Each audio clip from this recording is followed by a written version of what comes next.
Assalamualaikum, halo semua. Sebelumnya, saya akan menyampaikan seputar manajemen pelayanan kesehatan. Namun, sebelum itu, kita harus mengetahui apa itu manajemen kesehatan. Pengertian manajemen pelayanan kesehatan. Manajemen dengan kata kerja to manage yang secara umum berarti mengurusi. Selain itu, untuk mengartikan dan mendefinisikan manajemen dari berbagai literatur, dapat dilihat dari 3 pengertian, yaitu manajemen sebagai suatu proses, manajemen sebagai suatu kolektivitas manusia, manajemen sebagai ilmu dan seni. Menurut G.R. Terry, manajemen adalah suatu proses khusus yang terdiri dari perencanaan, pengorganisasian, pelaksanaan, dan pengawasan yang dilakukan untuk menentukan serta mencapai sasaran yang telah ditentukan melalui pemanfaatan sumber daya manusia dan lainnya. Manajemen kesehatan disebut sebagai proses kegiatan atau suatu seni untuk mengatur dan menggerakkan petugas sumber daya manusia dalam merencanakan, mengorganisasikan, melaksanakan, dan mengawasi semua kegiatan pelayanan kesehatan dalam upaya untuk mengetahui adanya persoalan pelayanan kesehatan, mendefinisikan persoalan pelayanan kesehatan, mengumpulkan fakta-fakta yang terkait Yankes, menyusun alternatif pemecahan masalah Yankes, dan mengambil keputusan Yankes dengan memilih salah satu alternatif dan melaksanakan keputusan, serta tindak lanjut untuk mencapai tujuan yang harus dicapai. Pelayanan kesehatan terdiri dari 5, yaitu input, proses, output, dampak, dan feedback. Input terdiri dari money, material, method, unit, dan market. Proses yaitu kegiatan yang dilakukan untuk mengubah input menjadi output. Output adalah hasil atau luaran suatu sistem. Dampak adalah akibat dari suatu sistem dan terjadi dalam satu waktu relatif lama. Dan feedback adalah suatu hasil dan juga masukan dari sebuah sistem. Pendekatan praktis manajemen kesehatan ada 5. Yang pertama yaitu manajemen by objective, yang kedua ada manajemen is how to work with others, yang ketiga adalah manajemen ditinjau dari aspek perilaku manusia, yang keempat manajemen sebagai suatu proses, yang kelima manajemen sebagai ilmu terapan. Manajemen by objective. Manajemen by objective menekankan pada pentingnya peranan tujuan dalam perencanaan yang efektif dengan menetapkan prosedur pencapaian baik yang formal maupun informal. Manajemen berdasarkan sasaran adalah aktivitas memadukan sumber-sumber organisasi menjadi satu kesatuan. Sasaran yang dimaksud harus mempunyai persyaratan dengan menggambarkan 5 karakter yang disingkat dengan SMART, yaitu spesifik, measurable, attainable, relevant, dan time-bound. Manajemen is how to work with others. Adanya pendekatan ini, fungsi manajemen akan dapat dipelajari dari proses kerjasama yang berkembang antar pimpinan dan stafnya dalam mencapai tujuan organisasi. Contohnya, ketika ada ibu hamil, bidan bekerja sama dengan staf bidan. Manajemen ditinjau dari aspek perilaku manusia. Perilaku organisasi ditentukan oleh upaya kepemimpinan yang mampu membangkitkan motivasi staf. Perilaku organisasi kesehatan memiliki ciri khas sendiri yang berbeda dengan organisasi lain. Contohnya, kepala puskesmas yang menjadi motivasi kerja bagi tenaga medis lainnya. Manajemen sebagai suatu proses. Manajemen sebagai suatu proses dapat dipelajari melalui fungsi-fungsi manajemen. Fungsi manajemen meliputi perencanaan, pengorganisasian, pelaksanaan, pengawasan, dan penilaian. Contohnya, kepala puskesmas yang menjalankan fungsi manajemen. Manajemen sebagai ilmu terapan. Manajemen harus peduli dengan fungsi sosialnya di masyarakat. Mempunyai kegunaan yang dapat dipakai dalam setiap organisasi untuk mencapai tujuannya. Contohnya, kepala puskesmas harus memiliki wawasan yang luas dan pengembangan diri. Ruang lingkup manajemen terbagi menjadi 2, yaitu lingkungan dalam dan lingkungan luar. Lingkungan dalam terdiri dari manusia, finansial, fisik, sistem dan teknologi, serta sistem nilai dan budaya organisasi. Lingkungan luar terdiri dari lingkungan umum dan lingkungan khusus. Fungsi-fungsi pokok manajemen menurut G.R. Terry yang membentuk manajemen sebagai suatu proses adalah yang pertama planning, Fungsi-fungsi pokok manajemen menurut GR Terry yang membentuk manajemen sebagai suatu proses adalah sebagai berikut. Yang pertama planning, kedua organizing, ketiga actuating, yang keempat controlling. Langkah-langkah menyusun perencanaan. Yang pertama, kita menentukan sasaran. Yang kedua, merumuskan posisi organisasi. Yang ketiga, mengidentifikasi berbagai faktor. Yang keempat, menentukan langkah-langkah mencapai sasaran. Unsur-unsur perencanaan. Menurut Manulang, unsur-unsur dari sebuah perencanaan harus menjawab pertanyaan 5W tambah 1H. Selain itu, dalam sebuah perencanaan harus terdapat unsur-unsur tujuan, kebijakan, prosedur, aturan, program, dan anggaran. Mekanisme menyusun program pelayanan kesehatan ada 8. Yang pertama, identifikasi masalah. Penentuan besarnya atau luasnya suatu kondisi dalam suatu populasi yang ingin diperbaiki. Yang kedua, menetapkan prioritas. Pemilihan prioritas dapat dilakukan melalui 2 cara, yaitu teknik scoring dan teknik non-scoring. Yang ketiga, yaitu penentuan tujuan. Ada 2 jenis atau tingkat tujuan, yaitu tujuan umum dan tujuan khusus. Yang keempat, penyusunan dan pengembangan rencana program. Penyusunan program dalam proses perencanaan mencakup keputusan tentang apa yang akan dilakukan untuk mencapai tujuan. Yang kelima, menetapkan sasaran. Sasaran program kesehatan biasanya dibagi menjadi 2, yakni sasaran langsung dan sasaran tidak langsung. Yang keenam, yaitu organisasi dan staf. Uraian organisasi sekaligus staf atau personel yang akan melaksanakan kegiatan serta diuraikan pula tugasnya masing-masing. Yang ketujuh, rencana anggaran. Uraian tentang biaya yang diperlukan untuk pelaksanaan kegiatan mulai dari persiapan sampai dengan evaluasi. Dan yang terakhir, rencana evaluasi. Uraian tentang kegiatan yang akan dilakukan untuk menilai sejauh mana tujuan-tujuan yang telah ditetapkan tersebut telah tercapai. Pengertian mutu pelayanan kesehatan adalah derajat kesempurnaan pelayanan kesehatan yang sesuai standar profesi dan standar pelayanan dengan menggunakan potensi sumber daya yang tersedia di rumah sakit atau puskesmas secara wajar, efisien, efektif, serta diberikan secara aman dan memuaskan sesuai norma, etika, hukum, dan sosial budaya dengan memperhatikan keterbatasan dan kemampuan pemerintah serta masyarakat konsumen. Syarat pokok pelayanan kesehatan ada 5. Yang pertama, tersedia dan berkesinambungan. Yang kedua, dapat diterima dan wajar. Yang ketiga, mudah dicapai. Yang keempat, mudah dijangkau. Yang kelima, bermutu. Batasan mutu pelayanan kesehatan ada 2. Yang pertama, pembatasan pada derajat kepuasan pasien. Yang kedua, pembatasan pada upaya yang dilakukan. Komponen mutu pelayanan ada 5. Yang pertama yaitu input, sumber tenaga, modal alamiah, tata cara, dan kesanggupan. Yang kedua proses, yaitu planning, organizing, actuating, controlling, dan evaluating.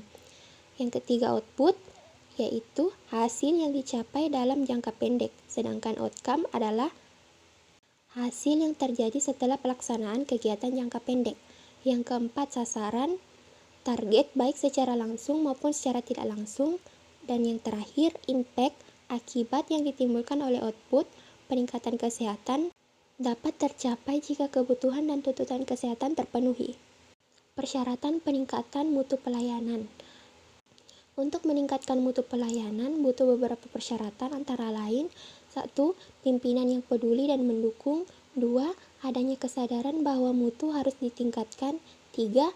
Tenaga keperawatan disiapkan melalui peningkatan pengetahuan, sikap, perilaku, dan keterampilan dengan program diklat. Keempat, perlengkapan dan lingkungan yang mendukung. Dan yang kelima, adanya standar. Puskesmas adalah fasilitas pelayanan kesehatan yang menyelenggarakan upaya kesehatan masyarakat atau UKM dan upaya kesehatan perorangan atau UKP. Tingkat pertama dengan lebih mengutamakan upaya promotif dan preventif untuk mencapai derajat kesehatan masyarakat yang setinggi-tingginya di wilayah kerjanya. Upaya kesehatan masyarakat atau UKM terdiri dari pelayanan promosi kesehatan, pelayanan kesehatan lingkungan, pelayanan kesehatan ibu, anak dan keluarga berencana, pelayanan gizi, pelayanan pencegahan dan pengendalian penyakit, surveillance dan sentinel SKDR. Upaya kesehatan perorangan atau UKP terdiri dari rawat jalan, pelayanan gawat darurat, pelayanan 1 hari atau one day care, home care, rawat inap berdasarkan pertimbangan kebutuhan pelayanan kesehatan. Upaya pelayanan kesehatan terdiri dari pelayanan kesehatan primer, sekunder, dan tersier. Upaya kesehatan primer adalah upaya kesehatan di mana terjadi kontak pertama secara perorangan atau masyarakat dengan pelayanan kesehatan melalui mekanisme rujukan timbal balik, termasuk penanggulangan bencana dan pelayanan gawat darurat. Upaya kesehatan sekunder adalah upaya kesehatan rujukan lanjutan yang terdiri dari pelayanan kesehatan perorangan dan pelayanan kesehatan masyarakat sekunder. Upaya kesehatan tersier adalah upaya kesehatan rujukan unggulan yang terdiri dari pelayanan kesehatan perorangan dan pelayanan kesehatan masyarakat tersier. Definisi pengawasan dan fungsi pengawasan. Pengawasan merupakan fungsi manajemen yang penting yang terdiri dari penentuan apa yang dilaksanakan, menilai, dan apabila perlu menerapkan tindakan perbaikan, maka dilakukan untuk mengusahakan apa yang telah dilaksanakan dapat terlaksana dengan baik dan benar. Tujuan pengawasan yaitu untuk meningkatkan pencapaian dan kinerja dan untuk memastikan bahwa jasa atau produk pelayanan yang diberikan sesuai dengan standar atau keinginan masyarakat. Alat ukur kualitas pelayanan kesehatan. Alat ukur kualitas pelayanan kesehatan terdiri atas dua, yaitu survei kepuasan pasien dan mutu pelayanan kesehatan. Definisi survei kepuasan pasien adalah kegiatan jajak pendapat dalam menentukan tingkat kepuasan atau pandangan pasien terhadap pelayanan rumah sakit selama pasien menerima pelayanan kesehatan. Tujuannya adalah untuk mengukur kepuasan pasien sebagai pengguna layanan dan meningkatkan kualitas penyelenggara pelayanan kesehatan di rumah sakit. Definisi mutu pelayanan kesehatan adalah tingkat layanan kesehatan untuk individu dan masyarakat yang dapat meningkatkan luaran kesehatan optimal diberikan sesuai dengan standar pelayanan dan perkembangan ilmu pengetahuan terkini serta untuk memenuhi hak dan kewajiban pasien. Mutu pelayanan kesehatan terdiri dari 4 indikator, yaitu pertama indikator nasional mutu rumah sakit, yang kedua indikator prioritas rumah sakit, yang ketiga indikator mutu unit, yang keempat indikator kinerja utama. Indikator nasional mutu atau INM adalah tolak ukur yang digunakan untuk menilai tingkat capaian target mutu pelayanan kesehatan di rumah sakit. Indikator mutu nasional ada 12, yaitu yang pertama kepatuhan kebersihan tangan, yang kedua kepatuhan penggunaan alat pelindung diri, yang ketiga kepatuhan identifikasi pasien, yang keempat kepatuhan upaya pencegahan risiko jatuh, yang kelima kepatuhan waktu visit dokter, yang keenam kepatuhan terhadap alur klinis atau clinical pathway, yang ketujuh kepatuhan penggunaan formularium nasional, yang kedelapan waktu tanggap operasi seksio sesaria emergensi, yang kesembilan penundaan operasi selektif, yang kesepuluh waktu tunggu rawat jalan, yang kesebelas pelaporan hasil kritis laboratorium, yang kedua-belas kecepatan waktu tanggap komplain. Indikator mutu prioritas rumah sakit atau IMPRS adalah tanggung jawab pimpinan dengan mempertimbangkan prioritas untuk pengukuran yang berdampak luas atau menyeluruh di rumah sakit. Indikator mutu prioritas unit atau IMP unit adalah indikator yang diukur sebagai upaya perbaikan di setiap unit untuk meningkatkan mutu dan keselamatan pasien tingkat unit pelayanan. Indikator kinerja utama atau IKU adalah indikator kinerja instansi yang digunakan untuk mencapai tujuan dan sasaran tertentu. Peningkatan kepuasan pelanggan di pelayanan kesehatan. Definisi kepuasan pelanggan. Pengertian kepuasan pelanggan adalah tingkat perasaan seseorang setelah membandingkan kinerja atau hasil yang dirasakan dengan harapan terhadap suatu produk atau jasa. Metode pengukuran kepuasan pelanggan ada 4. Yang pertama, survei kepuasan masyarakat. Metode jajak pendapat untuk mengukur kepuasan pelanggan, baik itu melalui wawancara maupun pengisian kuesioner. Yang kedua, sistem keluhan dan saran. Menampung keluhan dan saran pelanggan ke dalam kotak saran, kartu saran, dan saluran telepon. Yang ketiga, ghost shopping. Menyewa ghost shopper untuk menyamar sebagai pelanggan dengan misi mengamati kinerja karyawan perusahaan atau pesaing. Dan yang keempat, lost customer analysis, mengontak ex-pelanggan yang berpindah ke perusahaan lain untuk kemudian dipelajari dan diteliti penyebabnya. Unsur-unsur dasar dalam peningkatan kepuasan pasien di pelayanan kesehatan ada 9. Yang pertama, persyaratan pelayanan. yang kedua prosedur, yang ketiga waktu pelayanan, yang keempat biaya atau tarif layanan, yang kelima produk spesifikasi jenis pelayanan, yang keenam kompetensi pelaksana, yang ketujuh perilaku pelaksana, yang kedelapan sarana dan prasarana, yang kesembilan penanganan pengaduan, saran dan masukan. Faktor-faktor yang mempengaruhi kepuasan pasien. Yang pertama, karakteristik produk, meliputi bangunan rumah sakit, kebersihan, tipe kelas kamar yang disediakan beserta kelengkapannya. Yang kedua, lokasi, meliputi tata letak rumah sakit, letak kamar dan lingkungannya, kemudahan akses transportasi menuju lokasi. Yang ketiga, kualitas pelayanan, meliputi keramahan petugas, kecepatan dalam pelayanan, serta selalu memperhatikan kebutuhan pasien. Yang keempat, strategi pemasaran, pelayanan atau jasa yang diiklankan dan sesuai dengan kenyataan akan membuat pasien merasa puas, begitupun sebaliknya. Yang keenam, harga. Harga yang murah namun dengan kualitas yang sama dengan rumah sakit lain akan memberi nilai yang lebih tinggi. Yang keenam, faktor emosional. Pasien merasa bangga, puas, dan kagum terhadap rumah sakit yang memiliki brand value. Peran tenaga kesehatan dalam meningkatkan kepuasan pelanggan. Yang pertama, sebagai pemberi pelayanan yang berkompeten. Yang kedua, pemberi dukungan psikologis. Yang ketiga, aktif dalam melibatkan pasien. Yang keempat, pemberi edukasi. Yang kelima, patuh pada etika profesi dan menjaga privasi pasien. Yang keenam, pemberi rasa aman. Yang ketujuh, pendengar keluhan pasien dan cepat tanggap terhadap keluhan. Dan yang terakhir, paham tentang keragaman pasien.